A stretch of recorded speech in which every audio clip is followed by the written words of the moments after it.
নিয়মের বিরুদ্ধে আমরা ব্যবস্থা নিব।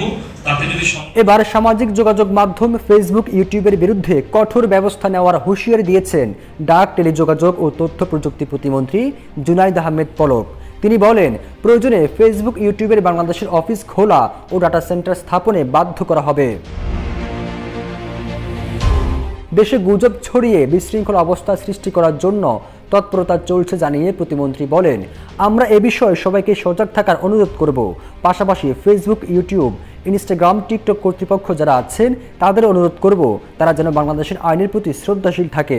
ধর্মীয় অনুভূতি এবং রাষ্ট্রীয় নিরাপত্তার কথা বিবেচনা করে আমাদের শিক্ষার্থী ও দেশের নাগরিকদের নিরাপত্তা নিশ্চিত করার জন্য কোনো ধরনের মিথ্যা গুজবকে তারা যেন প্রশ্রয় না দেয়। প্রতিমন্ত্রী পলক বলেন, ফেসবুক, ইউটিউবের কাছ থেকে যদি আমরা সহযোগিতা না পাই তাহলে তাদের বিরুদ্ধেও কঠোর আইনগত ব্যবস্থা নিতে বাধ্য হব। বাংলাদেশের আইন, ধর্মীয় মূল্যবোধ, নিরাপত্তা, আইন শৃঙ্খলা এবং রাষ্ট্রীয় নিরাপত্তার বিষয়টি বিবেচনায় রাখা উচিত বলেও জানান তিনি।